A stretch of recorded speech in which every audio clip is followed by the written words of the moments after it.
This is Project Management for You.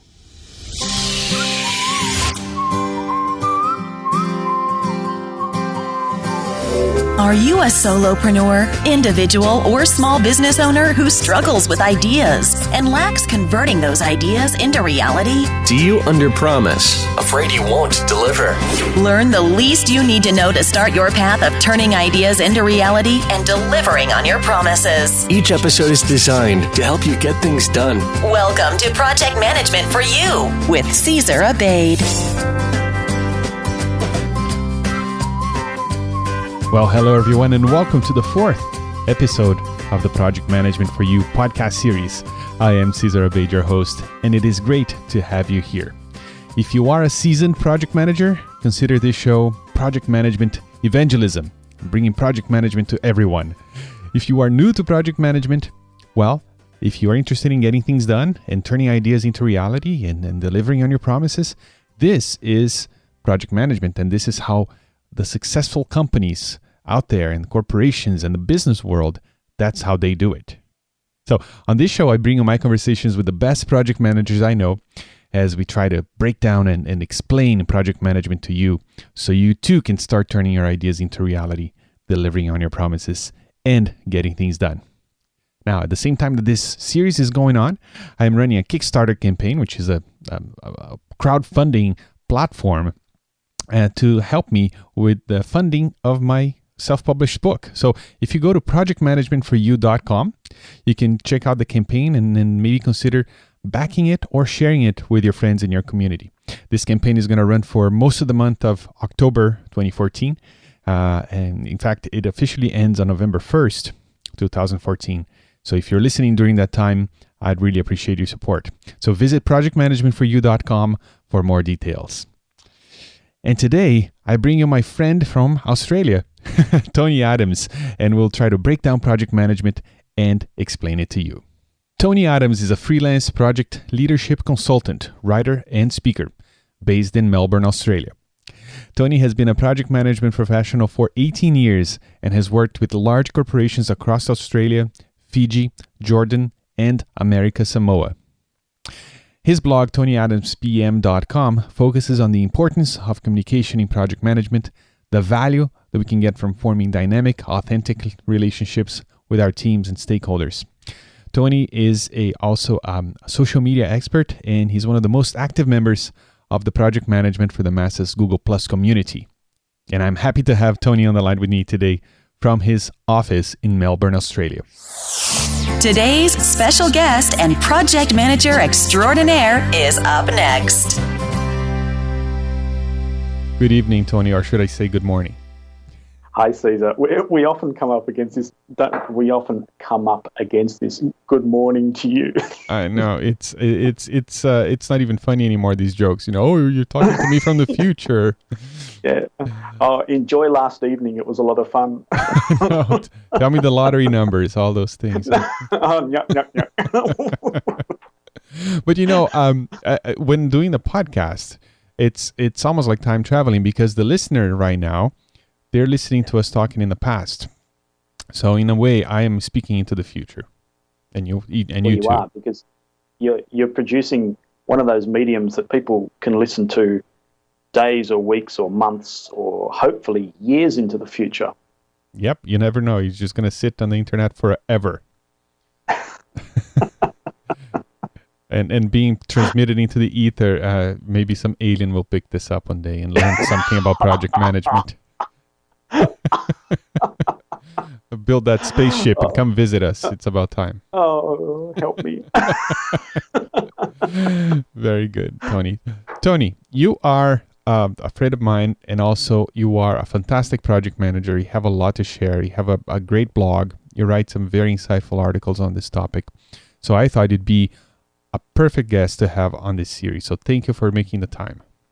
It's my absolute pleasure, as always. All right. Tony, how would you define project management to the layperson? To the layperson, I'm glad you say to the layperson, because we get all caught up in technical jargon and we overcomplicate it and so on. And if I was talking to a layperson, as I often do, I I use a couple of analogies. I say that we get things done. We plan stuff and we build stuff, but it's more than that. It's think of an orchestra conductor, or something that's close to my heart, a film producer. They organise people and make sure that everybody turns up on time and understands what they have to do, understands what you're all going to come together and build. They make sure everyone's in tune and knows their parts, and they also make sure that the audience that's paying their money to watch or to listen knows what they're going to hear or see. So think of an orchestra conductor or a film producer. They organise and they build a profile, and they help people understand what's happening and where they fit in it and so on. I try to use that analogy within 30 seconds. I try not to waffle on too much. So the project manager would be the conductor. Is that what you're saying? The project manager is an orchestra conductor. It's more than someone who just gets things done. It makes sure that everybody involved knows what's going on and knows their part, and they also know what the whole orchestra is pulling together to produce. They make sure that everyone's got a sense of where they fit in the scheme of things. But the other side of that is they also make sure that the audience that's paying good money to listen to the orchestra hears what they expect to hear. So that they represent the orchestra out to the audience as well. So they're the public face, but they're also that kind of coach and mentor and organizer and motivator and taskmaster and all those things all rolled into one. Okay. Tony, I can imagine that there are people in the audience here who have a dream of building something. Let's say they want to start a business, or they want to write a book, or they want to even something simple like launching a website. Okay, and they're not. Let's use the website example. They are not programmers. They're not computer people, right? In the example of the orchestra, the conductor, he's a musician. Right? Do you believe that it's absolutely necessary for the person in charge of a project to be a subject matter expert? Absolutely not. It's a complex issue, and it's one that goes around on the internet and is discussed endlessly in our field. Yep. The project manager, if they're doing the job right, they have an awareness of what's happening. So they need to understand concepts and kind of just the general background noise, but they don't get down into the detail. What the project manager does is organise experts and bring people together that can do all that for them. They kind of sit above that to a sense. They have to understand what's happening around them so that they can jump in at particular points and help out, or if someone's kind of telling a few stories about why they're running late, they can call that out. But they don't, of themselves, have to be an expert to that lower level of detail. The orchestra conductor will appreciate music and understand music and all that sort of stuff, but they may not be an expert flute player, or they may not be an expert violinist, but they'll understand and appreciate how all that music hangs together. Mm-hmm. Okay, so let's talk about project management then, in more detail a little bit. There is a book, as you know, called the Project Management Body of Knowledge that contains a lot of good information about the moving parts that should be in most projects, right?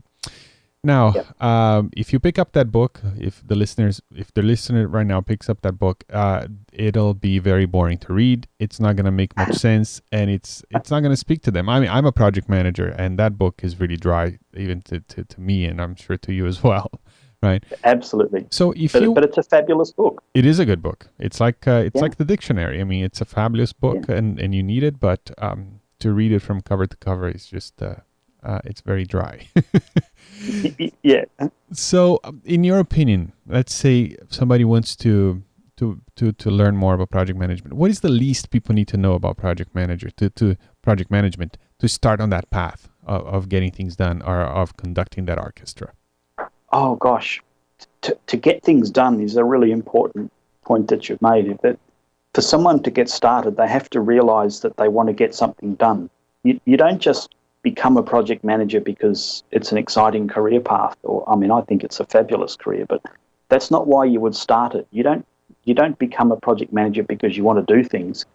You become a project manager because you want to get something done. Maybe you want to build that website that you're talking about.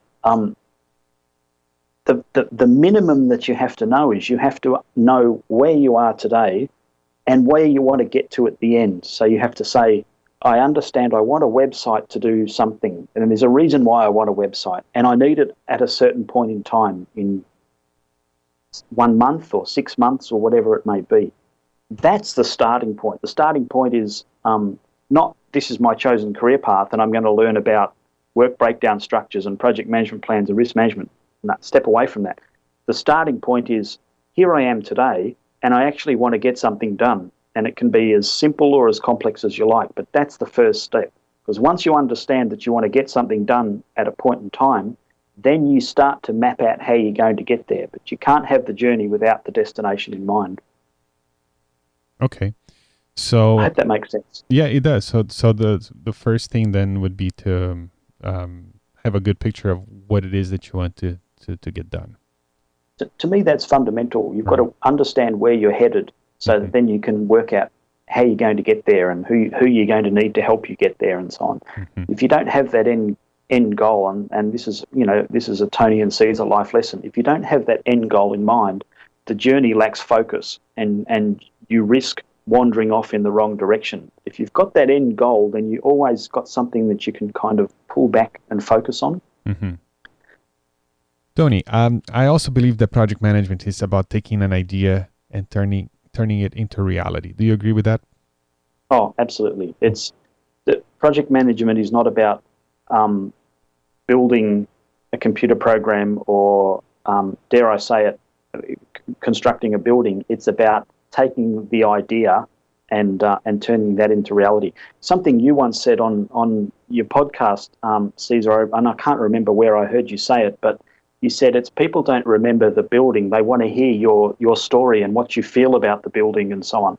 So in my mind, project management is about taking that idea and that picture in someone's head and turning that into something real, which is pretty cool. I agree. Now, do you believe that there are, I don't mean to put you on the spot here, do you believe that there are stages, I mean, for let's say for the idea on your head to the finished product, what are the stages that you have to go through to go from that point A to point B? Yeah, it's a good question, and unfortunately, we can't answer it without getting a little bit nerdy and a little bit project managing, where it comes with the territory.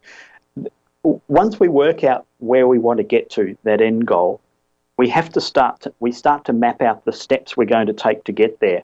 And regardless of the methodology or the language that you use, there are some fairly basic steps. The first step is you have to plan how you're going to get to the end. That's you just set things out and get yourself organised. That's your planning stage. Then you have to have a building stage. You have to build the solution or take the steps that you need to.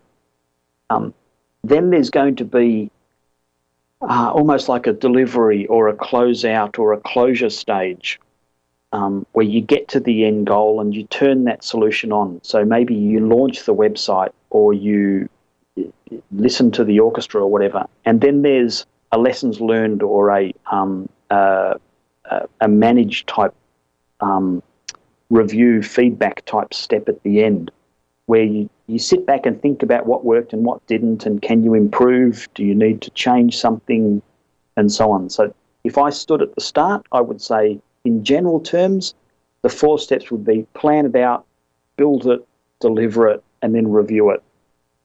And then the review. And if everything's comfortable, good. That review cycle, that review step at the end will tell you whether you need to come back and do something again or fix something or work out what to do next. How do you take it to the next step or whatever it may be? That's 4 steps. So everyone will have a different variation on that. Yeah, I agree with that. And then each one of those steps then it branches out into different techniques and different things you can do. But that's a very good high level 30,000 foot view of a project. Very good. And Tony, if you could recommend one technique from the project management world to the masses, which one would it be, and where can we learn it? One technique. Yeah. Oh gosh, I'm loath to talk about. Oh, this is a tough question. You're putting me on the spot. Well, let me help you. You just wrote Sure. a blog post on the work breakdown structure. Would you recommend that one? Yes. No, I wouldn't. Oh, okay. Not to start with. Yeah, like a WBS. Would that be a good technique to?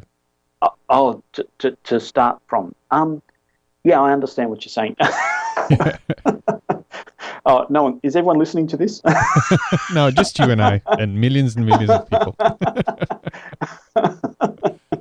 No, I just want to see if there is maybe one tool or one technique that from the project management body of knowledge, for the stuff that we use all the time, that is so useful that maybe we could try and bring that to the masses. Yeah, I understand. It's that language thing. We speak the same language, but we use different words. Right. I think it's the Pacific Ocean in between us. Yeah. You're thinking technique, I'm thinking tools. Let's talk about that work breakdown structure. I think that's a good tool to start with. Okay. The idea of a work breakdown structure is it calls together what we were just talking about. You chart out your end goal. The work breakdown structure is a simple tool. It can be really simple, and it's where you break down the work that you need to do into steps. You write out your steps in sequence, or you draw them in a flow chart, whatever it may be, whatever works for you. You break down all the work that you need to do to get to that end point into small chunks, and you break each of those chunks down into smaller chunks until you understand really clearly the steps that need to be taken to get you to the end. I really like it for two reasons. One, at a nerdy technical level, it tells you all the activities and all the steps that you need to take, all the things you need to do to get to the end. But on another side, it tells a story, and it tells people where you're going, and it tells them what your path's going to look like, what pieces of work you're going to do first. It'll tell you what pieces of work you've decided aren't important and you haven't included. There might be things that you don't want to do, so they're not in your work breakdown structure.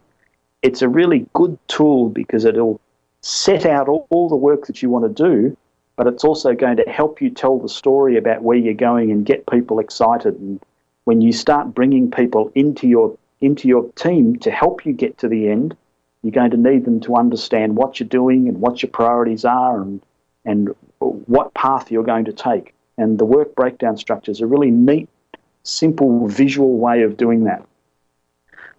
Yeah, That's a good one to start with. It is a good one. I like it because if it's not in the work breakdown structure, it's not going to be done.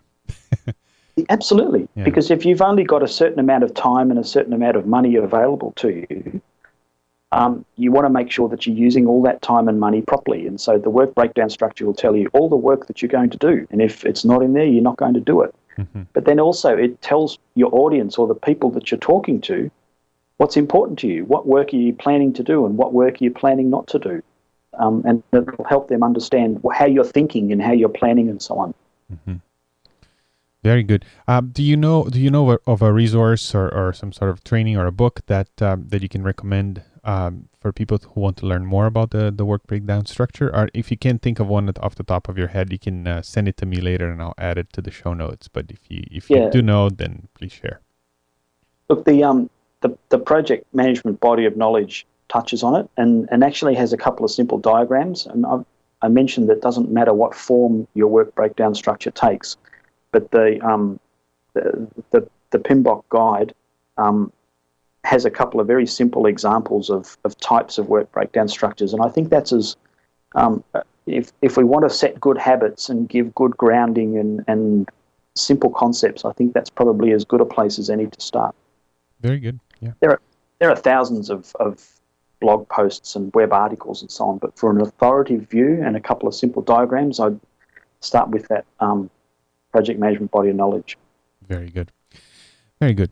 Now, Tony, managing projects often, I'd say, almost always means that you're going to be working with other people, right? So, what's the best way that or the best way to know when and what to delegate, for example, and how to encourage people to collaborate on a project? Yeah, sure. It's a terrific question. The first thing that the project manager realizes is that they can't do it all themselves. It's just impossible. And to be successful, the idea is to find the right people and to bring them in to do the parts that need to be done. The project manager doesn't do everything. They just don't.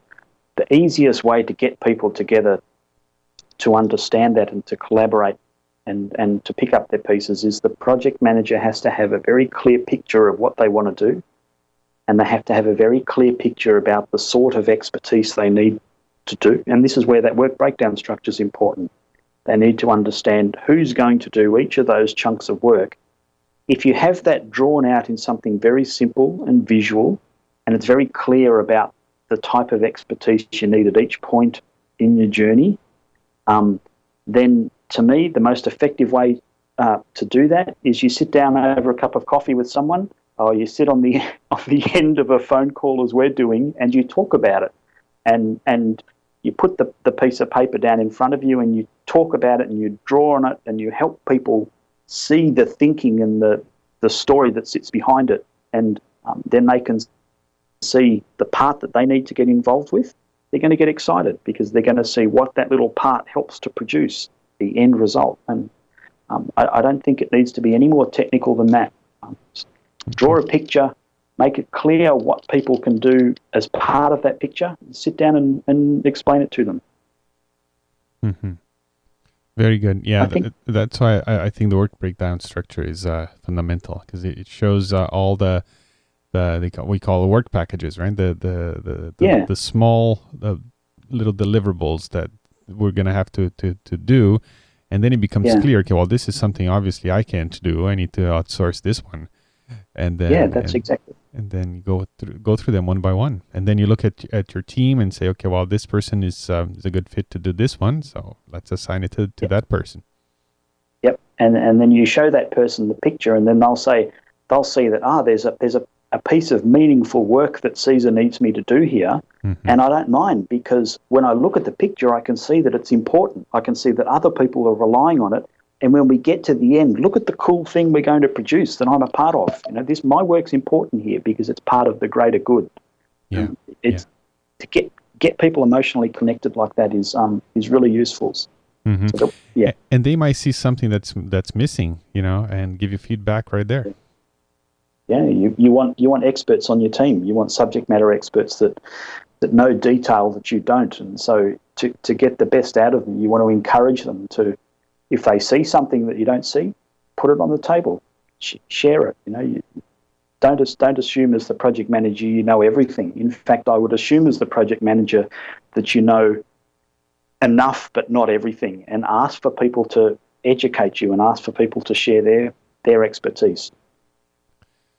Yeah, that I agree. I agree with you 100%. Now, Tony, this was a great overview on especially when it comes to getting started and some of the techniques that we sometimes take for granted in the industry, but I think could be really useful to everyone. But do you have a final thought for the listener who wants to learn and use project management to get things done and turn ideas into reality? Yeah, absolutely. It's my final thought is grounded in the fact that this is my career and it's your career. It's what we do. So we're kind of biased, or we're quite passionate about it. But my thought is this: the project management is not an engineering tool, or it's not an accounting tool, or whatever. It's a way of doing things. And when you say that it's a way of doing things, you can apply it to anything in your life. You don't have to be an engineer, or you don't have to have massive spreadsheets. If you can apply project management techniques and thinking, that logical, orderly planning in any aspect of your life, whether you're organising a holiday, whether you're buying a new car or doing home renovations, or organising a new school for your children, all of these things, you have to work out how you're going to get that job done. And if you just apply some of these simple, logical thought processes, it's going to help you to get there quicker and easier. So it's a life skill. This is not a professional skill or a technical technique. It's a life skill that you can apply anywhere. Yeah, and I'm the poster child of that idea. You are indeed. I would not be here talking to you today if it wasn't for project management. So I agree. Now, Tony, thank you so much. This was really cool. If people want to learn more about you and what you do, where should they go? I'd love to have a chat. My website is tonyadamspm.com. I'm also on Facebook, Google+, Twitter, LinkedIn, all those usual. But you can find links to everything from tonyadamspm.com. Very cool. Tony, again, thank you so much for your time. It's always great to talk to you. And I'll see you on Google+, I guess. It's always a pleasure, Cesar. I look forward to it. Thanks. Don't forget to check out Cesar's new book, Project Management for You. Available now at projectmanagementforyou.com. So there you go. I hope you enjoyed my conversation with my friend Tony. Tony Adams is a delightful guy, and I really recommend you go to tonyadamspm.com and check out his blog. He has excellent insights on communications and the use of social media and the direction that the project management profession is going. You might have heard that the job of the project manager is to communicate. In fact, some say that 90% of the job of the project manager is to communicate. And if there's anything that has really changed in the last few years is the way that we communicate with the internet and social media. So Tony seems to be riding the wave of change when it comes to communication. So I really recommend you go and check his work at tonyadamspm.com. Now, if you enjoy what you're hearing here in this series, I've been bringing you some of the best project managers I know as we try to explain project management to you. And if you'd like a step-by-step approach to using project management to start turning your ideas into reality, delivering on your promises, and getting things done, head on over to projectmanagementforyou.com and consider backing this project. I am actually writing this book using my own experience, and also I'm going to be using a lot of the information that my guests have been sharing here on this series. So if you'd like a concentrated version of what you're hearing here in book format, go over to projectmanagementforyou.com and back the project. Now, if you're listening to this episode way into the future, past November 1st, 2014, you will still be able to get a copy of this book at projectmanagementforyou.com. So have a great day, and I'll talk to you tomorrow. And until then, remember that life is a project and you are the manager. Ciao, ciao. Thank you for listening. Tune in next time for more inspiring interviews and key information to help you get things done. Want to learn more? Go to projectmanagementforyou.com and order Cesar's book, Project Management for You. Your path of turning ideas into reality starts now.